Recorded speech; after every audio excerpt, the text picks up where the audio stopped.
My name is Leah, and I'm 34 years old.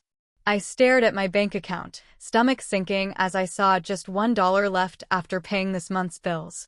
Max's 8th birthday was next week, and I'd been planning his Batman party for months. My phone buzzed with a text from my brother Brandon. Mom says you need to transfer your part for my graduation gift. $2,200. I nearly choked. The same family who couldn't be bothered to show up to my son's birthday last month now wanted thousands I didn't have. Before I tell you how I went from being the perfect sister to family outcast, let me know where you're watching from in the comments and hit that subscribe button if family drama is your guilty pleasure too. Growing up in the Morgan household meant understanding one simple truth. Brandon was the golden child, and I was the responsible one who could never quite measure up. My parents, Richard and Margaret, made this abundantly clear from the time I was old enough to understand the concept of favoritism. While I excelled in school, bringing home straight A's and honor roll certificates, my achievements were met with polite nods and quick, good jobs, before conversation inevitably shifted to Brandon's latest interests. My father would glance at my report card, say, "That's what we expect from you, Leah," and then return to whatever he was doing. When Brandon managed to get B's and C's, my parents celebrated like he'd won the Nobel Prize, taking him out for ice cream and praising his improvement. I still remember my senior recital for piano. I'd practiced 4 hours daily for months. Mom and Dad showed up 20 minutes late and left early because Brandon had a recreational soccer game. Not a championship, just a regular weekend game where he mostly sat on the bench. When I won a prestigious scholarship to State University, my parents barely acknowledged it at dinner, but spent 30 minutes discussing Brandon's plans to find himself through a summer road trip they were financing. This pattern extended to everything.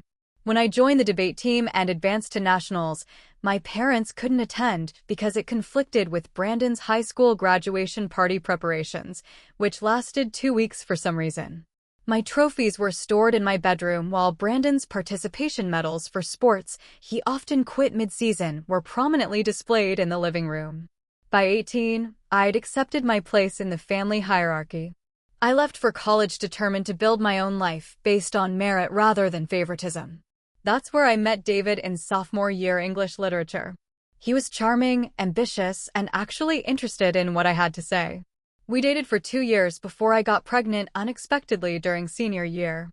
When I called home with the news, my mother's first response wasn't congratulations, but concern about how this would disrupt my life. My father suggested taking care of it quietly. Neither asked about David or offered support. When I explained we planned to get married after graduation, my mother sighed and said, "Well, I suppose that's the responsible thing to do." Our wedding was small, just courthouse and dinner after. My parents attended but seemed distracted, frequently mentioning how they needed to leave early to help Brandon move into his new apartment, which they were subsidizing despite his lack of steady employment. They gave us a blender as a wedding gift. That same year, they gave Brandon a used car for his birthday. Max arrived 3 months after graduation. David and I were struggling but happy, living in a tiny apartment while he started his first job and I began graduate school. My parents visited exactly once, staying for precisely 2 hours. Mom held Max awkwardly, as though she'd never held a baby before, despite cooing over my cousin's children at every family gathering. Dad asked about our financial plans, but never offered assistance. Meanwhile, Brandon was on his 3rd career path in 2 years. He'd started and quit community college, a sales job, and a management training program. Each time, my parents cushioned his transitions with money, advice, and endless emotional support. Brandon is just finding his path, they'd explain. Some people take longer to discover their purpose. The irony that I had a newborn, was working part-time, and completing a master's degree simultaneously wasn't acknowledged. By Max's 3rd birthday, the pattern was set. My parents remembered his birthday with a card and small gift, usually arriving a week late. Brandon rarely acknowledged his nephew's existence. David grew increasingly frustrated with my family's treatment of us, especially Max. "They don't even try to hide it, Leah. He would say after family gatherings where my parents lavished attention on Brandon while barely interacting with Max, "Your brother acts like he's God's gift to the world, and your parents enable it." I couldn't disagree, but they were still my family.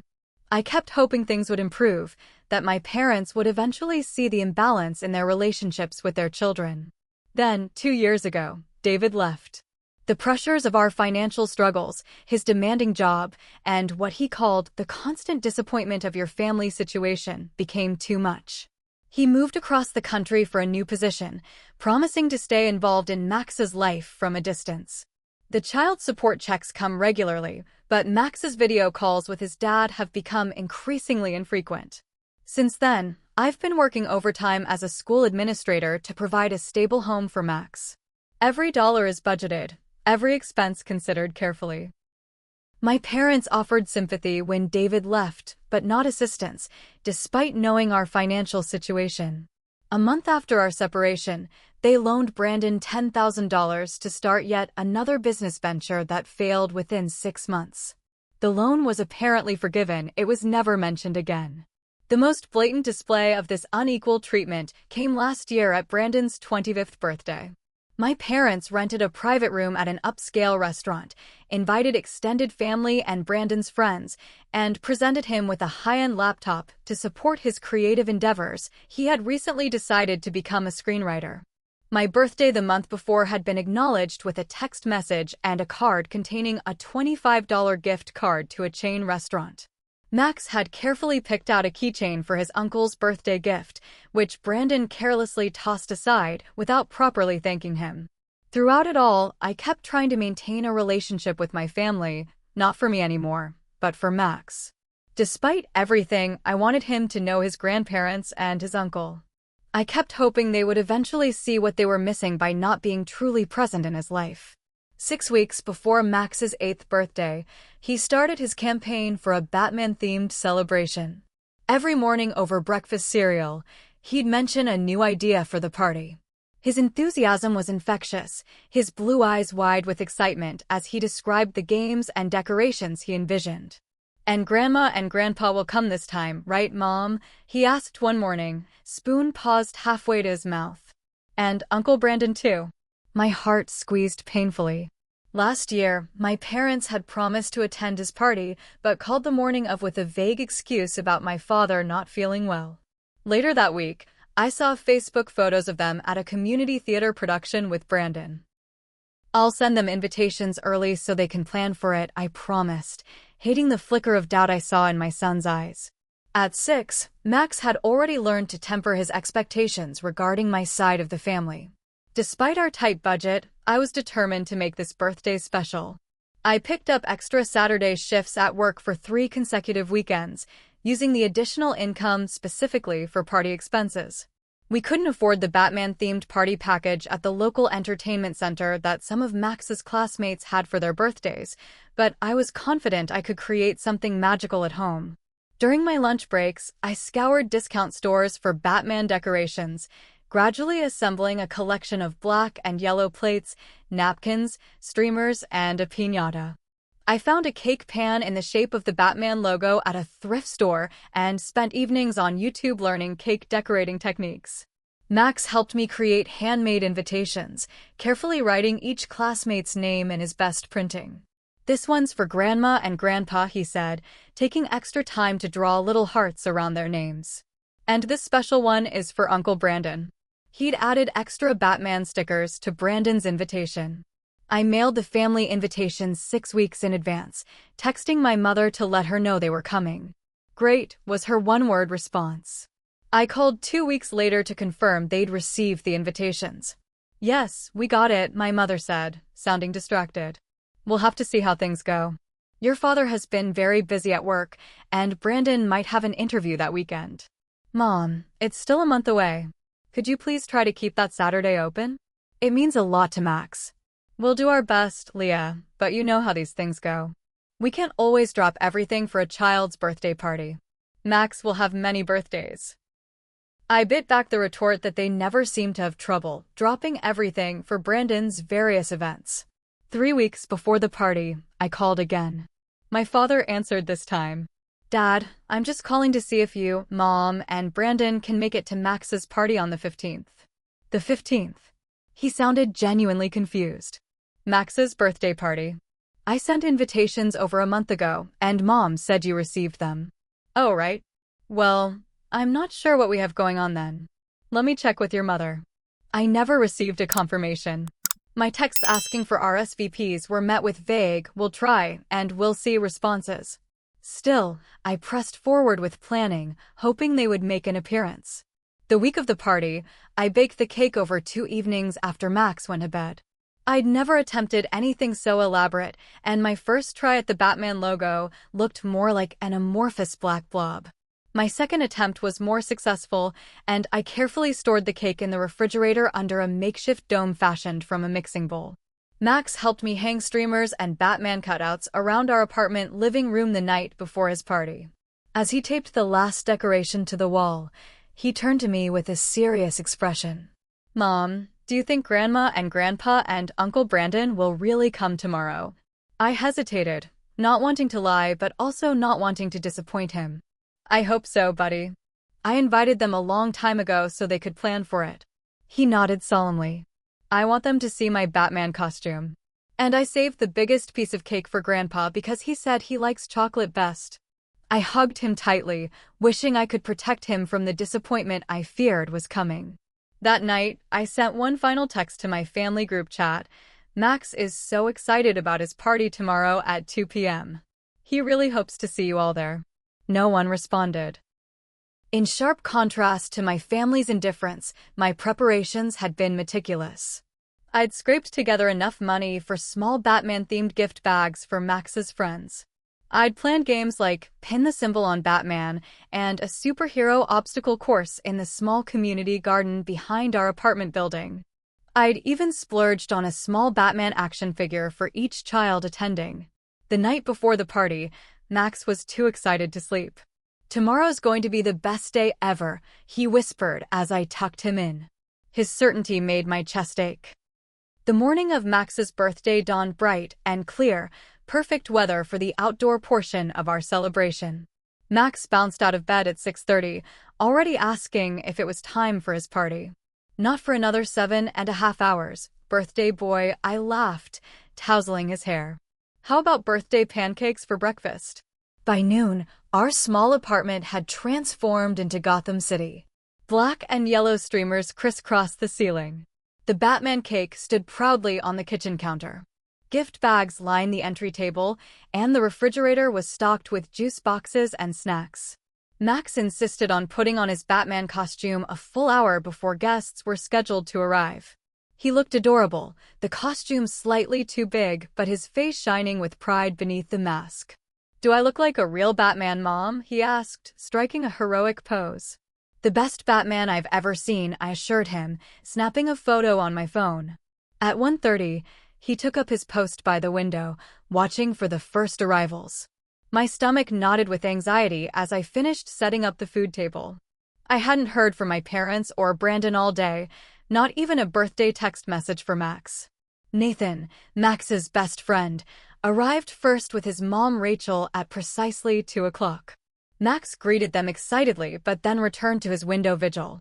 Over the next 20 minutes, most of his classmates arrived with their parents in tow. Our small apartment buzzed with the energy of 7 excited second graders. "When are Grandma and Grandpa coming?" Max asked, returning to my side after greeting another friend. "I'm sure they're on their way," I said, the lie bitter on my tongue. "Why don't you start showing your friends the superhero obstacle course?" The party progressed through the planned activities. The children raced through the obstacle course, pinned symbols on a poster of Batman, and broke open the piñata with squeals of delight. Through it all, Max kept glancing at the door. Each time someone knocked, his face lit up with hope, only to dim slightly when it was another classmate arriving late. At 3:15, during a brief lull while the children enjoyed cake and ice cream, my phone buzzed with a text from my mother. "Sorry we couldn't make it. Car trouble. Happy birthday to Max." I stared at the message, anger burning in my chest. Car trouble? They had 2 cars, lived 20 minutes away, and could have called for a ride or a taxi if they'd actually wanted to be there. I didn't respond. By 4 o'clock, the party was winding down. Parents began arriving to collect their children, thanking me for the fun afternoon. Each departing guest handed Max a present, which he accepted with polite thanks, placing them carefully on the designated gift table that remained conspicuously free of anything from his grandparents or uncle. Rachel and Nathan were the last to leave. Rachel, who knew something of my family situation, gave me a sympathetic squeeze on the arm as Max and Nathan said their goodbyes. "It was a fantastic party, Leah," she said quietly. "You did an amazing job." When the door closed behind them, the apartment fell into a strange silence. Max stood in the middle of the room, still in his Batman costume, looking small against the backdrop of party debris. "Can I open my presents now?" he asked, his voice lacking the excitement it had held earlier in the day. "Of course, birthday boy." We sat together on the floor as he carefully unwrapped each gift, exclaiming over new action figures, Lego sets, and books. When he'd opened the last present, he looked up at me with a question in his eyes that broke my heart. "Did Grandma and Grandpa and Uncle Brandon forget my birthday?" "No, sweetie. They texted to say they had car trouble and couldn't make it. But they wished you happy birthday." Another lie to cushion the blow. Max nodded slowly. "Maybe they'll come tomorrow instead?" "Maybe," I said, not wanting to crush his hope entirely. That night, after Max had finally fallen asleep surrounded by his new treasures, I opened Facebook to post some photos from the party. The first image in my feed stopped me cold, a photo of my parents with my brother at my nephew's soccer game, posted just 3 hours earlier. All three smiling broadly, my mother's caption reading, "So proud of our soccer star. Nothing more important than supporting family." My hands shook as I called my mother. She answered on the 4th ring. "Leah? Is everything okay?" "No, Mom, everything is not okay. I just saw your Facebook post. You weren't having car trouble today. You were at a soccer game." A pause. "Well, we had committed to that before your invitation came." My invitation came 6 weeks ago, and I called multiple times to confirm. "It's just a birthday party, Leah. Max will have one every year. Tyler's soccer games are special." "So is Max's 8th birthday," I replied, my voice tight. "The birthday where he spent half the time watching the door, waiting for his grandparents who never showed up." "Again. You're being dramatic. He had his friends there. That's not the point. You consistently choose Brandon and his family over Max and me. You couldn't even be bothered to send a gift or call him today." My mother's voice turned cold. "I don't appreciate your tone. We do what we can. It's not our fault you live on your own and struggle to provide a stable environment for Max." The injustice of her statement left me momentarily speechless. My parents had helped Brandon financially countless times while offering me nothing but judgment for my life choices. "I think we need some space," I finally said. "Max deserves better than this." After hanging up, I made a decision. I would stop forcing a relationship that caused my son more pain than joy. No more begging my family to be present in our lives. No more watching Max's face fall when promises were broken. For the next few months, I maintained minimal contact with my family. A text here and there from my mother, usually about extended family news or forwarded messages about community events we were not invited to. I focused instead on building a supportive environment for Max through friends, school connections, and our wonderful neighbor Mrs. Wilson, who at 76 had become something of a surrogate grandmother to Max. My decision was cemented when I discovered through a cousin's casual comment that my parents had covered Brandon's $1,800 rent deposit on a new apartment that same month, while they had refused to loan me $200 for Max's school supplies when we'd had an unexpected hospital bill deplete our savings. The 3 months following Max's birthday party were transformative for both of us. Without the constant disappointment of my family's half-hearted involvement, we established new routines and relationships that proved far more nurturing. My new position as assistant administrator at a different school district came with a modest salary increase, not enough to solve all our financial challenges, but sufficient to allow a small monthly contribution to our emergency fund. The commute was longer, But my supervisor Amanda understood my situation as a single mother and allowed flexibility when Max had school events or appointments. "Family comes first," she'd said during my interview, words that resonated deeply given my experience with my own family.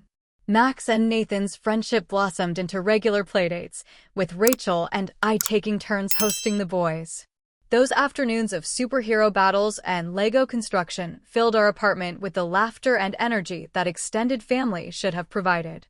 Rachel, divorced herself, understood the unique challenges of single parenting and became a valuable confidant.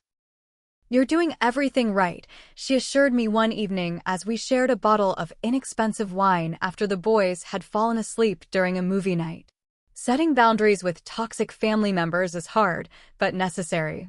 Our neighbor Mrs. Wilson invited us for Sunday dinners, teaching Max to make homemade pasta and sharing stories of her late husband's adventures as a forest ranger. She never forgot to send Max home with leftovers for your lunch tomorrow, and often slipped me recipes with all the ingredients already purchased as just a little something to help out. The distance from my family allowed me to recognize how their treatment had affected my self-worth. I started attending a weekly support group for single parents at the community center, where sharing stories with others in similar situations helped me understand I wasn't alone in my struggles or in dealing with challenging family dynamics. Max stopped asking about his grandparents and Uncle daily, then weekly. Occasionally, he'd mention them in passing. "Grandpa would like this dinosaur exhibit," or "Does Uncle Brandon like Batman too?" But the painful longing had diminished. His therapist, provided through a school program, noted his improved confidence and decreasing anxiety. Our financial situation remained precarious. In April, Max needed emergency dental work not fully covered by insurance. The $600 bill depleted the small emergency fund I'd managed to build.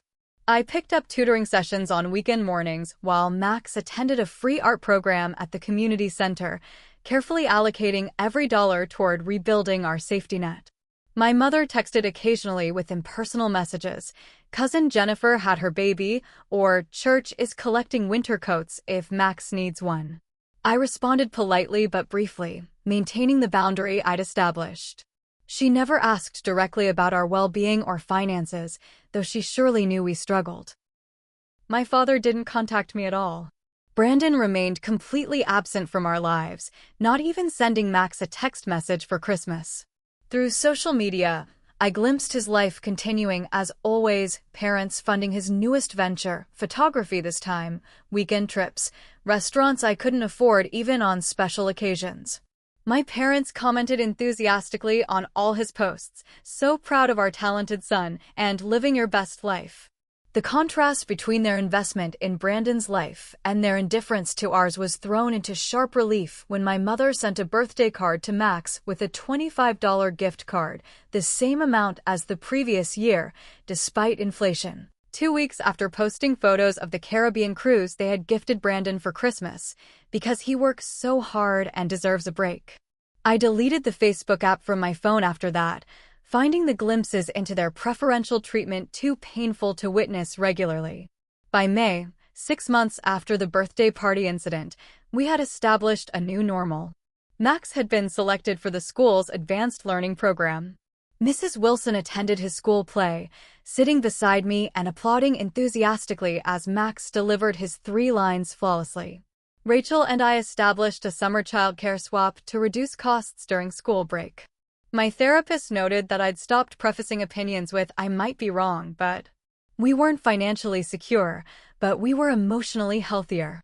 I'd learned to value the chosen family we'd built around us more than the biological family that consistently undervalued us. Then, on a quiet Tuesday evening as Max and I finished dinner, my phone displayed an unexpected name, Brandon calling. "Hello," I answered cautiously, pressing the phone to my ear. Max looked up curiously from his plate, recognizing my surprise. "Hey, sis." Brandon's voice carried the same casual confidence it always had, as though we'd spoken yesterday instead of having 5 months of silence between us. "How's it going?" "We're fine," I replied, unsure why he was calling after such a long absence. "What's up?" "Great news." His enthusiasm bubbled through the phone. I'm finally graduating next month. Got my bachelor's degree in communication, and Mom and Dad are planning this whole big thing. After 8 years of starting and stopping various programs, my 27-year-old brother was finally completing the degree our parents had fully funded. Meanwhile, I was still paying off student loans from my master's program, which I'd completed while working and raising Max. Congratulations, I managed, genuinely glad he'd finished something, but irked by his assumption that I'd be excited after months of no contact.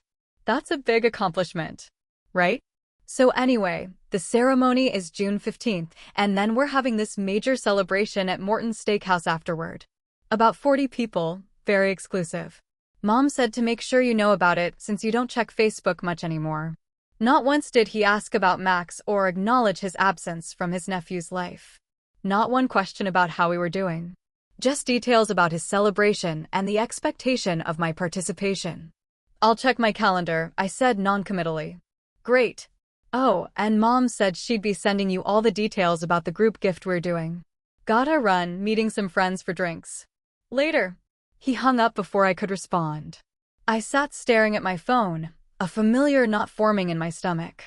Max had returned to his dinner, apparently uninterested in a conversation with an uncle who hadn't bothered to acknowledge his existence in months. A week later, an elaborate graduation announcement arrived in our mailbox. Heavy cream-colored cardstock with gold embossing announced Brandon's achievement with the pomp usually reserved for royal wedding invitations. A handwritten note was paper-clipped to it in my mother's distinctive script, family contribution for Brandon's graduation gift. Details to follow. RSVP for dinner ASAP. I placed the announcement on our refrigerator more out of habit than enthusiasm, wondering what family contribution would entail. I didn't have to wonder long. 2 days later, a group text from my mother went out to various family members. As we prepare to celebrate Brandon's graduation, we're collecting contributions for his gift. Richard and I are coordinating the purchase of a Rolex Submariner watch, $14,800, to mark this special accomplishment. Family contributions welcome to help make this dream gift a reality. Please let me know your pledge amount by Friday. I stared at the text in disbelief. A Rolex? For completing a bachelor's degree at 27 after multiple false starts and program changes? All fully funded by my parents? Before I could respond, my phone rang. My mother's name flashed on the screen. Did you get my text about Brandon's gift? She asked immediately after I answered. Yes, I did. A Rolex seems excessive. It's a significant accomplishment, Leah. We want to give him something special to commemorate his achievement. Something he'll have forever. I understand celebrating, but I'm not in a position to contribute to a luxury watch. A weighted silence followed. Well, we've worked out what each family member should contribute based on, ability. Your father and I will cover most of it, of course. We thought $2,200 would be appropriate from you. The figure hit me like a physical blow. $2,200? Mom, that's completely unrealistic. I'm a single parent on a school administrator's salary. I can't afford that. We know things have been challenging for you, she said, her tone carrying a hint of judgment. But this is important to the whole family. Brandon has worked very hard for this. So have I countered, frustration building. I worked full-time through my entire master's program while raising Max, and no one bought me a Rolex. I didn't even get a graduation party. That was different. You chose to have a child young and complicate your situation. I was 26 when Max was born, Mom. Brandon is 27 now. It's not the same thing, Leah. Brandon needed time to find his path. He's really figured things out now, and we need to support that. What about supporting Max and me? None of you even showed up for his birthday party after promising you would. My mother sighed dramatically. Are you still upset about that? It was just a children's party, and we had a legitimate conflict. You were at a regular season soccer game, Mom. I saw the Facebook post. Well, family obligations are important, Leah. Speaking of which, your father wants to talk to you about the graduation gift. Before I could protest, my father's voice replaced my mother's on the line. Leah, I understand you're hesitant about contributing to Brandon's gift, but this is an important family moment. Your brother has accomplished something significant, and we want to mark the occasion appropriately. Dad, I simply can't afford $2,200 right now. Or anytime in the foreseeable future. That's more than 2 months of groceries for us. This isn't about money, Leah. It's about family obligations and being there for your brother. We've always been there for you. I bit back a bitter laugh. Have you? When? When David left. When Max needed dental surgery. When we had to move to a smaller apartment because I couldn't afford the rent increase. You chose your path, Leah. Brandon is just starting out in his career and needs our support. He's 27, Dad. I'm 34 with an 8-year-old son. If anyone is just starting out and needs support, it's us. I'm disappointed in your attitude. We raised you to value family. The conversation continued in circles, my father insisting on my financial contribution while dismissing my legitimate concerns about affordability. When we finally hung up, I felt drained and angry, old wounds reopened and salt poured liberally into them. Minutes later, Brandon texted, "Mom said you're being difficult about the watch." Come on, sis, don't be like that. It's just money. Easy for him to say when money had always flowed freely in his direction while I struggled to provide basics for my son. I didn't respond. That evening, after Max was in bed, I sat at our small kitchen table with a budget spreadsheet open on my laptop.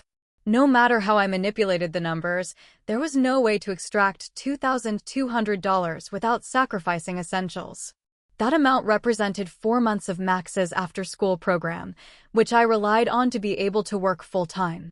It was nearly 3 months of groceries. It was the emergency fund I was desperately trying to rebuild. My phone buzzed again with a text from my mother.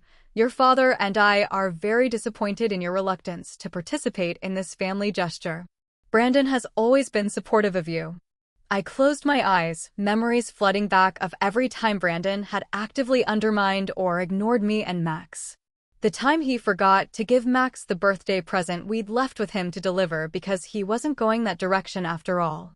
The family dinner where he interrupted every story I tried to tell about Max's accomplishments to redirect conversation to himself. The Christmas he received a new laptop while Max received a $30 toy from the same grandparents. That night, I dreamed of Max's birthday party.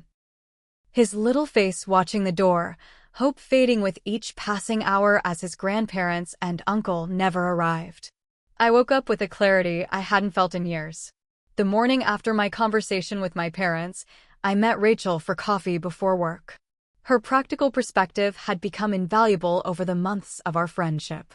"They want you to contribute how much?" she asked incredulously after I explained the situation. $2,200. For a Rolex. For my 27-year-old brother, who just finished the bachelor's degree they fully funded through multiple program changes and extended timelines. Rachel shook her head.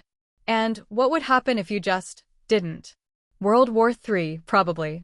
"You don't understand my family dynamics. Saying no isn't an option." "It's always an option, Leah. You're an adult with your own family to prioritize." She was right, of course. I'd spent so many years conditioned to comply with my family's expectations, particularly when they benefited Brandon, that setting firm boundaries felt almost impossible.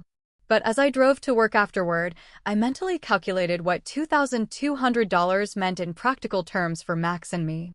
For months of his STEM and art after-school program, which he loved and which allowed me to work my full schedule. 3 months of groceries and household necessities. 6 months of utilities. Nearly a year of Max's therapy sessions. 2/3 of a month's rent. I remembered Max's questions about why his grandparents rarely visited, why Uncle Brandon didn't come to his birthday, why Christmas gifts from them were so disproportionate to what his cousins received. How do you explain to an 8-year-old that his existence is somehow less valuable to his extended family than his uncle's materialism? By lunchtime, I'd made my decision. During my break, I wrote a check for exactly $1, placed it in an envelope with a brief note, and addressed it to my parents. The note read simply, "This is what I can contribute to Brandon's gift. Relationships work both ways." I mailed it before I could reconsider. For 2 days, I felt a strange mixture of anxiety and empowerment. I'd finally stood up for myself and Max after years of accepting scraps from the family table. I was terrified of the fallout, but also oddly liberated. The explosion came faster than I'd anticipated. My mother called the day they received my envelope, her voice shrill with indignation. What kind of childish stunt was that? $1? Are you trying to embarrass us? It wasn't a stunt, Mom. It was a statement about reciprocity in relationships. You get what you give. We have given you everything. We raised you, educated you, and then emotionally abandoned me and my son while continuing to financially support Brandon well into adulthood. I finished for her. You've made it abundantly clear where your priorities lie. This is about Max's birthday party, isn't it? You're punishing us because we missed one children's party. It's about a pattern of behavior, Mom. You've consistently chosen Brandon over us. You couldn't attend Max's birthday, but you funded a Caribbean cruise for Brandon at Christmas. You won't help when we have legitimate needs, but you expect me to contribute thousands I don't have for a luxury watch. The conversation devolved from there. My mother alternated between guilt trips and outright accusations, suggesting I was jealous of Brandon's success. What success? And ungrateful for all they'd done for me. What had they done lately? Brandon's response came via a series of increasingly angry voicemails and texts, culminating in, "Thanks for ruining everything like you always do." Mom's crying, Dad's furious, and now everyone knows what a petty bitch you are. Hope you're happy in your pathetic little life. I didn't respond to him, but each message strengthened my resolve. This was the person my family wanted me to sacrifice for. Someone who couldn't even express common decency toward his sister and nephew. Extended family members began taking sides after apparently being informed of my selfishness. Aunt Carol texted to express her disappointment in my lack of family spirit. Uncle Jeff suggested I was letting jealousy cloud your judgment. Cousin Stephanie, who had always been closer to Brandon, posted a vague Facebook status about toxic people who can't celebrate others' success. Only Aunt Susan, my father's sister, called with a different perspective. "I wanted you to know I understand," she said quietly. "I've watched how they treat you compared to Brandon for years. It's not right, and I'm sorry I never said anything before." Her support meant more than I could express, a tiny validation in a storm of criticism. 3 days after I mailed the check, my father showed up unannounced at our apartment door. His face was tight with anger, my envelope clutched in his hand. "We need to talk," he said, pushing past me into the living room where Max was working on homework. "Max, honey, can you go finish your work in your room for a bit?" I asked, not wanting him to witness what was likely to be an unpleasant conversation.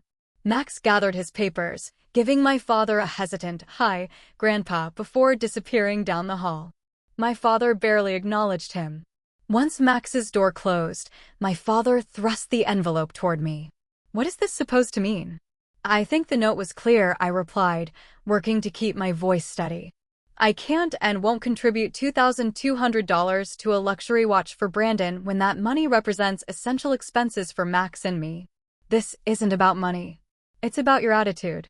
You've always been jealous of your brother." "No, Dad. I've always been hurt by the disparity in how you treat us. Why is Brandon's graduation worthy of a $15,000 watch, but you couldn't even show up for Max's birthday? Why do you fund every venture Brandon attempts, but I can't get so much as emotional support when I struggle? That's completely different. Brandon needed our help to find his way. You've always been independent. Not by choice. I've been independent because I had to be. Because every time I needed help, the answer was no, while Brandon received whatever he wanted without question." My voice had risen despite my efforts to stay calm. From down the hall, I heard Max's door open slightly. The last thing I wanted was for him to witness this confrontation. "Keep your voice down," my father demanded. "This attitude is exactly why we're concerned about your influence on Max. You're teaching him to be entitled and resentful." The irony of that statement was so profound I nearly laughed. Entitled? I'm not the one expecting family members to contribute thousands they don't have for a luxury item. I'm teaching Max that healthy relationships are reciprocal and that it's okay to set boundaries when people treat you poorly. Boundaries? We're your parents, not some strangers you can cut off when you don't get your way. Being parents means you should care about both your children and your grandchild equally. When was the last time you asked how Max was doing in school? Or if we had enough to cover our expenses? or offered to spend time with him like you do with Brandon's children. My father's face flushed darker. This conversation is pointless. You've made your position clear, and so have we. Either you contribute properly to Brandon's gift and attend the graduation with an appropriate attitude, or don't bother coming at all. Then I guess we won't be there, I said quietly.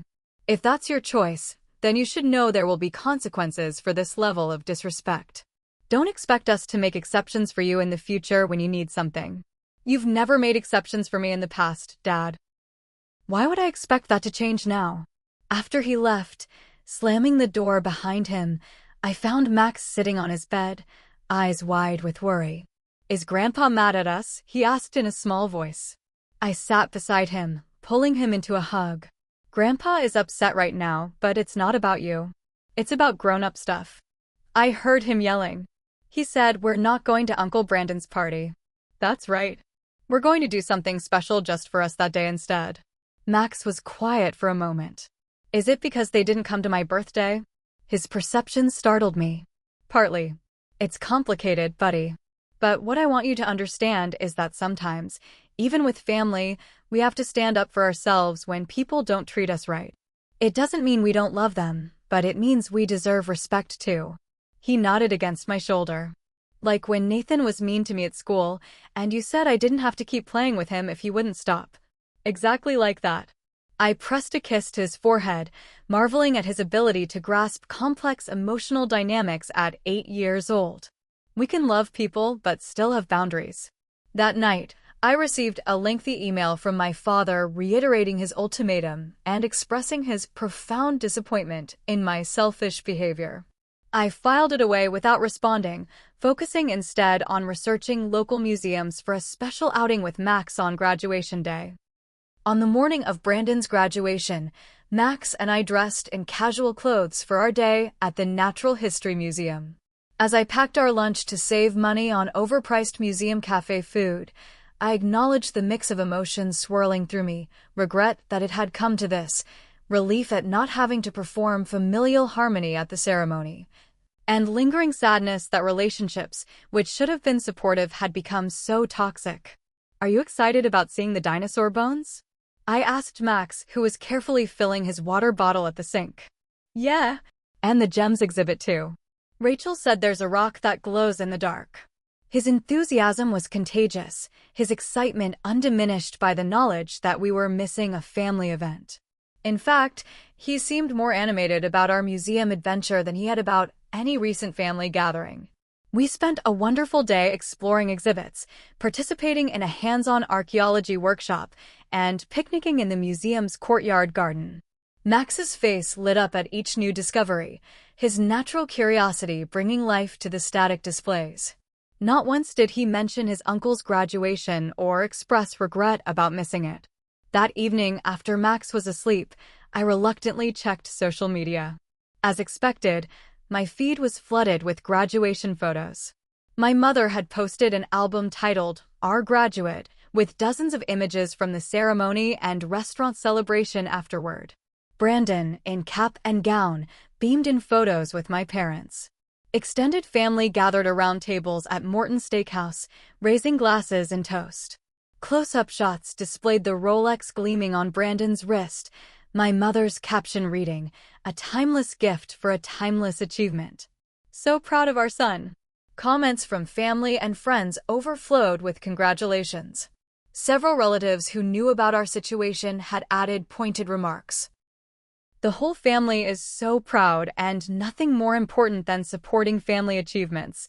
The message was clear. I was the villain in this narrative, the unsupportive sister who had selfishly refused to participate in Brandon's special day. I closed the app, reminding myself that their perception wasn't reality.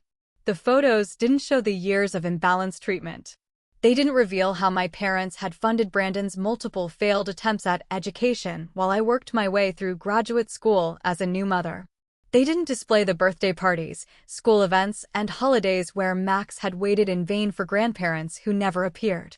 A week of silence followed. No calls, texts, or emails from my parents or Brandon. Through the family grapevine, I heard various versions of my jealous refusal to support my brother, each retelling more distorted than the last. According to cousin Jennifer, I had thrown a tantrum about the gift. Uncle Robert believed I had deliberately tried to ruin Brandon's day out of spite. Finally, my mother called on a Wednesday evening. "We need to discuss what happened," she began without preamble. "Yes, I think we do," I agreed, bracing myself for another confrontation.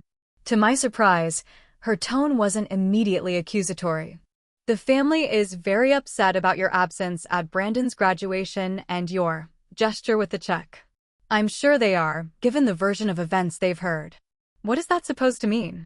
"It means I doubt you told anyone about missing Max's birthday, or the years of disproportionate support between Brandon and me, or the financial impossibility of contributing $2,200 for a luxury watch."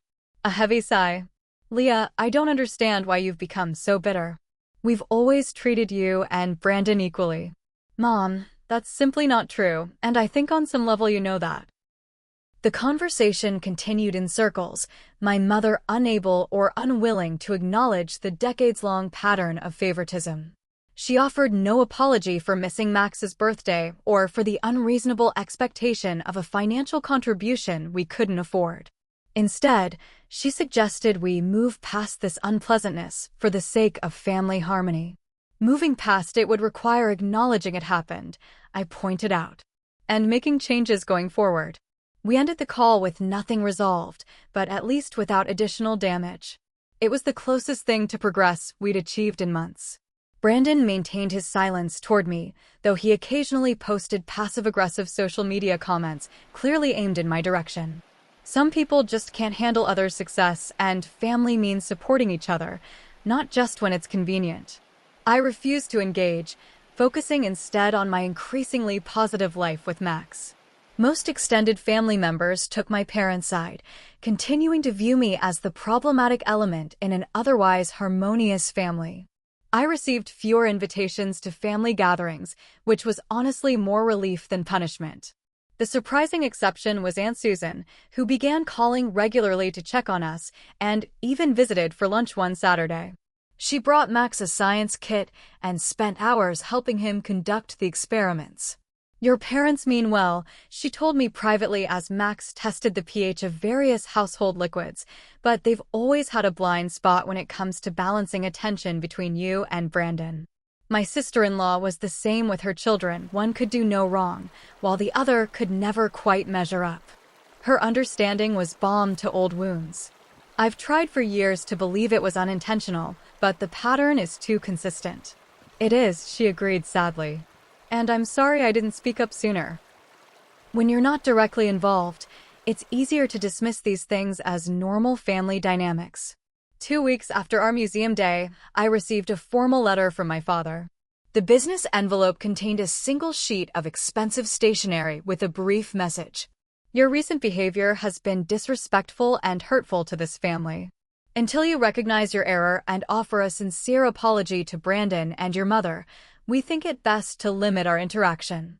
We will always be your parents, but we cannot condone such selfishness."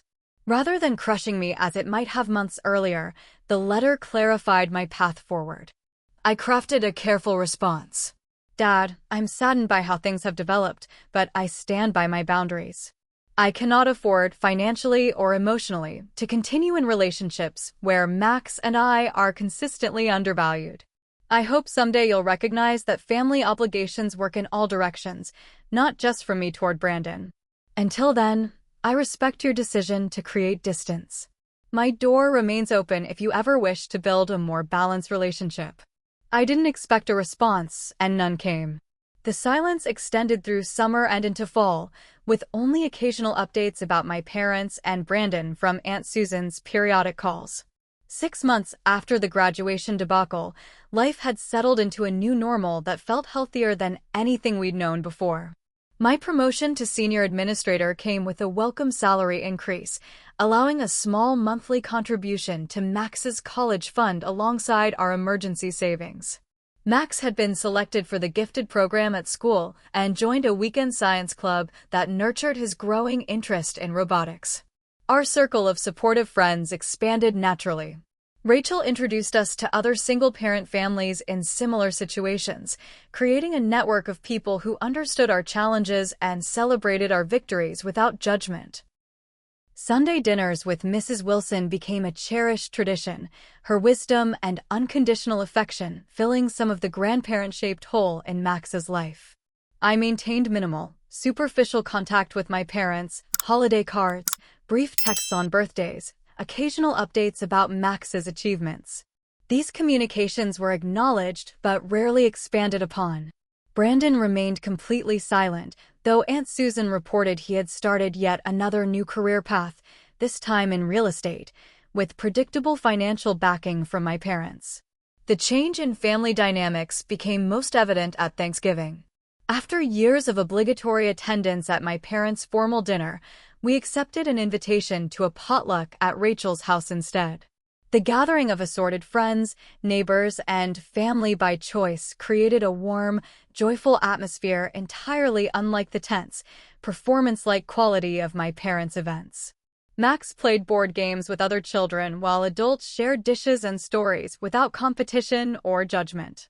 "This is what holidays should feel like," I told Rachel as we cleaned up afterward, Max asleep on her couch alongside her son. "Family is what you make it," she agreed, squeezing my shoulder. As Christmas approached, I received an unexpected text from my mother. "We'd like to see Max for the holiday if you're amenable. Perhaps the 23rd for lunch." The formal language betrayed her discomfort, but the reach-out itself was surprising. After careful consideration and a discussion with my therapist, I agreed to a brief visit. Setting boundaries doesn't mean cutting contact entirely, my therapist reminded me. It means establishing healthier patterns of interaction. The lunch was awkward but civil. My parents brought gifts for Max, a science encyclopedia and a telescope, both thoughtfully selected for his interests rather than the impersonal gift cards of years past. They asked about school, listened to his excited description of the science club's robot competition, and made genuine eye contact when he spoke. My father even mentioned having read about a robotics exhibition coming to the museum in February. There was no dramatic reconciliation, no tearful apologies or profound revelations. Just small steps toward a more balanced relationship. My parents remained somewhat formal with me, but their interaction with Max showed promising signs of actual engagement. The true test came with Max's 9th birthday. I sent invitations with realistic expectations, hoping for acknowledgement but not banking on attendance. To my genuine surprise, my parents not only RSVP'd affirmatively, but arrived 30 minutes early on the day of the party, bearing a thoughtfully chosen Lego robotics kit. "We wouldn't miss it," my mother said simply when I expressed surprise at their punctuality. The words carried a weight beyond their surface meaning, an acknowledgement, however subtle, of past failures. Max's face when he saw his grandparents actually present at his party was worth every uncomfortable conversation, every difficult boundary-setting moment of the past year. His hesitant approach, clearly expecting last-minute disappointment, transformed into genuine joy when they engaged in conversation about his current interests and participated in party games. Brandon remained absent, his only acknowledgement of Max's birthday a hastily signed card included with my parents' gift. But even this represented progress from total disregard. After the party, as my parents prepared to leave, my father paused awkwardly by the door. "We're trying, Leah," he said quietly. "I can't promise we'll always get it right, but we're trying." It wasn't an apology for years of favoritism or recent hurts, but it was an acknowledgement that change was needed. "I could work with that. That's all I've ever asked for," I replied. "Just effort and awareness." As spring arrived, our family relationships remained complicated but improving in small, meaningful ways. My parents made monthly visits to see Max, occasionally including activities that showed they'd paid attention to his interests. They still financially supported Brandon far more generously than they ever had me, but they'd stopped making comments comparing our life choices or suggesting my challenges were entirely self-inflicted. The most significant change wasn't in their behavior, but in mine. I no longer hinged my self-worth on their approval or acceptance. I recognized the value of the family we'd built around us, friends, neighbors, colleagues, and a few understanding relatives who provided the unconditional support that biological connections should have offered all along. In our last therapy session, my counselor asked what I'd learned from the past year's journey. That sometimes the healthiest thing you can do for your children is to model setting boundaries, I answered after reflection. Max sees now that relationships should be reciprocal, that love doesn't mean accepting mistreatment, and that standing up for yourself isn't selfish, it's necessary. I thought often of that symbolic $1 check that had catalyzed so much change. It represented not just financial reality, but a declaration of value, that Max and I deserved equal consideration in family relationships, that genuine support flows in multiple directions, and that sometimes the most valuable gift isn't the thousands demanded of you, but the single dollar that says you finally value yourself. What boundaries have you had to set with family members to protect yourself or your children? Let me know in the comments below.